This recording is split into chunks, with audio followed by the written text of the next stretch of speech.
Good evening, everyone. My name is Paul Young. I'm basically going to walk you through statements Justin Trudeau's made on his potential policy for infrastructure.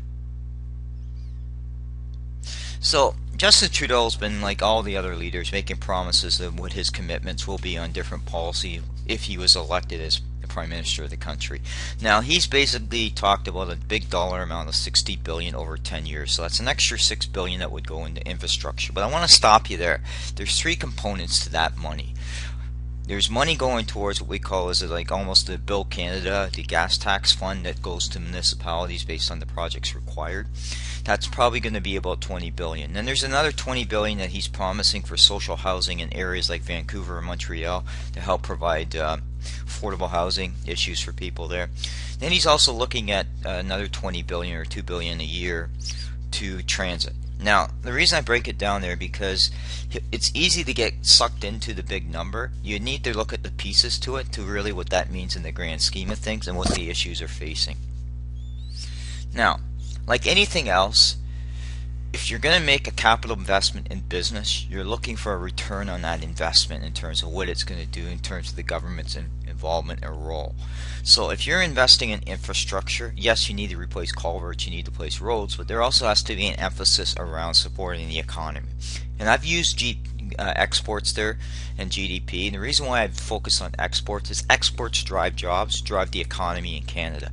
Now currently our exports are about $530 billion, but we need certain amount of infrastructure, whether that's pipelines, whether that's roads or ports development, to get our goods to market for exports. Now, there's nothing in Justin Trudeau's statements that says anything that he will tie some of that money that he's playing in infrastructure to supporting exports. He has not made that clear. So he could easily throw money at a problem, but it doesn't make the symptoms go away unless you go to the root cause. The other point I want to make with exports is for each $1 billion of export, it creates about 5,500 jobs, and those jobs pay on roughly about $1,300 a week. Now, it's easy to say that where did I get these numbers from? Well, I took these from Stats Canada, and this is what kind of how the export market drives. Now, you're more than welcome to go ask questions of the leaders, and you should be asking all parties about this, is how are they going to support the economy, especially exports. The other piece is transit. And anybody that lives in a big city knows the pains with transit. It's either the availability of transit or the cost. So it's nice to say I'm going to build all these transit projects, but have they done proper feasibility studies to make a determinant that that project's going to make money over the long haul, and what's the risk assigned to those projects?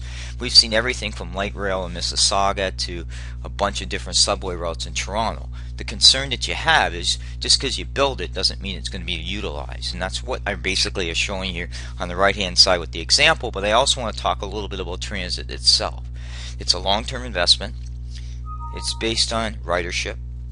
It has annual maintenance costs, and then you have high-risk construction based on, depending on if it's elevator or if you're doing it below ground. So the reason why I bring that up is even though you throw money at it and you're going to say I'm going to invest in transit, you want to make sure there's proper plans. And that's why I've used the example on the other side is the Ontario government pushed this big Pearson to downtown Toronto express train, but the fees to use it are extremely high. Ridership's down. The Premier thinks that through her transit minister or transportation minister thinks that they're basically going to be able to get ridership up daily to 5,500 people.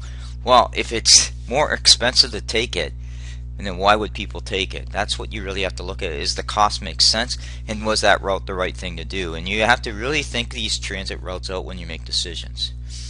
What are the issues with infrastructure? Well, there's a few. In Ontario's case is a good example. They've never been able to keep control of the P3s. They're $8 billion over budget. So how does that maximize transit dollars? It doesn't. It doesn't appear there's at times that there's proper business cases that assess ROI, return on investment, projects that drive GDP, exports, or transits that are profitable. Do they make sense in terms of the geographic area? It's easy to pander for this, but if you're a city and that subway gets built, where that new bus route gets built, if you don't have utilization, then it's the taxpayers that are going to fund that. And if you're living in Mississauga or Toronto and you have an unprofitable transit line, you're on the hook for the cost overruns through property taxes potential. The other issue that comes in is the procurement process. In Ontario's case, it's very close to mostly to union contracts. Now this is a big contentious issue when you start dealing with the provinces. This comes up with the internal trade barriers because Brad Wall says he'd like to see more internal trade barriers reduced as part of the overall procurement process. Well, you have Kathleen Wynne here who won't do that because why? She supports the union. So in Quebec similar. So you have to ask yourself, are the costs going to be in line to ensure that yes, these projects get off the ground, but are they done in the most cost effective way?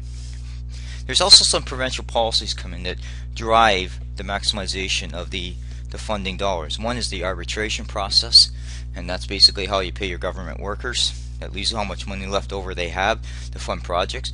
Other policies can be anything from pension funding, as OMERS does, or just other government policies in terms of red tape and regulation. But that's not discussed in any of Trudeau's things because he's not campaigning on fixing the issues or putting any sort of transparency there. What he's campaigning on is to get elected, and he'll say what he can to get elected. Now, what do I have issues with the Liberal plan? As I typically with the Liberal, there's no oversight. He's not talking about how he's going to ensure these dollars are spent properly.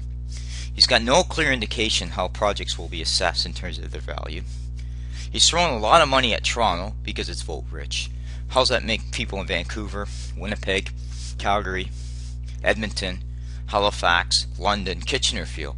It feels like he's thinking Toronto's the center of the universe. It's important, but it shouldn't be the end all to be all. Second point, he's made commitments or comments that he would work with his Canadian Pension Board, which is your CPP contribution, and have them fund projects. Well, that's a very risky game because see, the Canadian Pension Plan has its own independent investment board that assesses projects. And they'll assess projects based on a critical rate of return. Transits are a long-term investment, so if they're going to do that, they're going to be out money times zero, and it may be 20 years before they see a payback. Do you want your pensions dollars at risk for those type of projects? That's the things you need to kind of ask yourself. When you're listening to Justin Trudeau, get away from all his platitudes he speaks and get into asking really questions. What is he saying, and how is that going to impact my tax dollars year one and eventually over the long haul? Thank you.